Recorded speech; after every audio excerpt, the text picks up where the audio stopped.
All right, Prateek Agrawal joins us, represents MOSL, Head of Business Investment Strategy with Motilal Asset Management. Prateek, good morning. Thank you for joining us. It's been quite a yo-yo kind of in market. Uh, you think the excesses in the market are over? It's time now to start buying the fear and the volatility? No, so that has been our thought for some time now. Typically, we have seen that a 5 to a 6% kind of a correction is a good correction, and buying comes in. This time around, we saw intense selling in the month of October. November saw a reduction. Now, if this month sees further reduction, chances are good that the bottom formation that we are talking about happens. There is some data to cheer about. The GST collection data was good, and while the GDP data for quarter two was lower than expected, very clearly there were two spaces which pulled it down: mining and electricity, and the lower growth there was clearly on account of better monsoons. I think as we get into quarter three, chances are we get to see better numbers. There is definitely hope in the air. Sectors will drive this better number perhaps. Do you think consumption would be the one to bounce back, or do you think it'll be the rest of the pack which will start showing signs like IT, etc. first up? No, so consumption, one has to clarify what kind of consumption. I think if we are looking at staples, I don't think that's the story, but many pockets of durables are definitely showing very strong growth. So one should be focused there. Yes, IT is seeing some traction. Whatever is proposed by the incoming president in the US would mean more savings on account of lower tax in the US corporates, and hence probably more IT spending. So that helps, and actually it helps banks as well, because if yields are higher for longer, the NIM pressure that people worried about would not be there. So it's good for India, good for the market. Yes, bond yields being high makes FPI pull money out of the country. But that said, once that settles, it's actually not bad for us. It's been the year of IPOs, one can say. Lots of big bang names and even smaller ones that have hit the street. What's your sense, Prateek, when it comes to the recent listings that we've seen? Has there been anything in particular that has caught your eye, and how are you looking at the momentum here? No, so we are active in IPOs.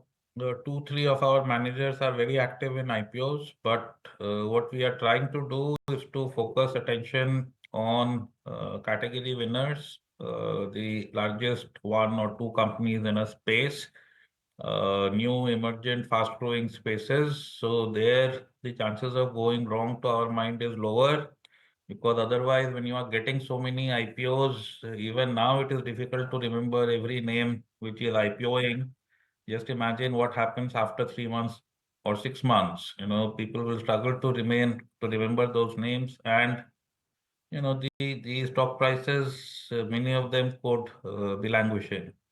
But in newer emergent themes which have a good growth tailwind, if it is number one, number two player in the industry, we are definitely interested. You were you were underweight banks couple of months ago. Have you changed your outlook there? I missed the first part of the question. You were underweight banks, right? A couple of banks, Yeah. financials. Can you hear me now? Yes. Yes. Have you changed your view? No. So while we are saying that financials will benefit from the environment, so bond yield sustaining at higher levels for longer benefits banks. Yet, if you see our portfolios, we continue to stay put in our positioning, which is broadly X of banks. Many of our portfolios continue to be zero banks. The whole thought is that while it is incrementally positive for banks, these spaces that we are focused on have a growth tailwind, which is an order higher. And hence we believe our positioning should continue to deliver alpha to our investors. Okay, so of course, watching out for financials at that. But what do you make of some of the other sectors? Because I see across the board that you do have a bit of a overweight of sorts when it comes to IT companies, whether it's an L&T Tech, whether it's a Coforge, whether it's a Persistent Systems. It does feature on a lot of your, kind of holdings, the mid-cap IT at that. Are you increasing your exposure there further? What's the latest on IT? Incremental positive or trimming positions? No, so we are not there in large cap IT. All the names that you took were mid and small cap IT. So we are there because there the growth quotient is an order higher than the index earnings growth quotient. And two, we are there in new tech.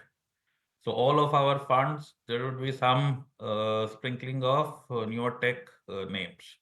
So we continue to be positive on that space. Depending on valuations, we may trim a bit or build the space.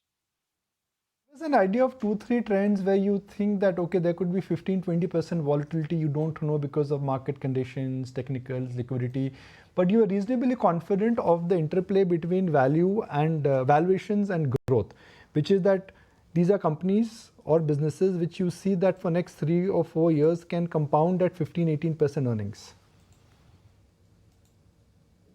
See, Nikunj, yes, we are positive these spaces for medium to long term.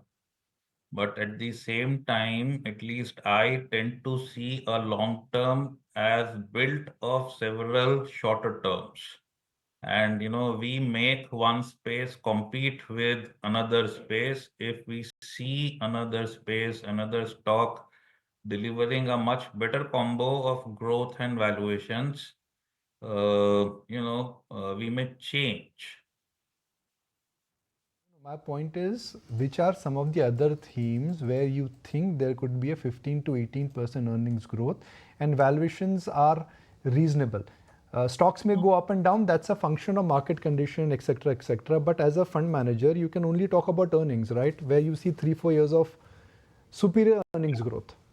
No, so renewables is one space where we are reasonably positive. Defense is another. Electronic manufacturing, new tech, luxury consumption.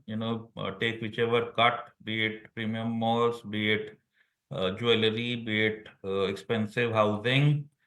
Capital market is a space that we are reasonably positive about. Take exchanges, take AMCs, take a few digital brokers. So broadly, these are, and of course, cap goods. So all lines of capex, we are reasonably positive. So cable companies would be there everywhere.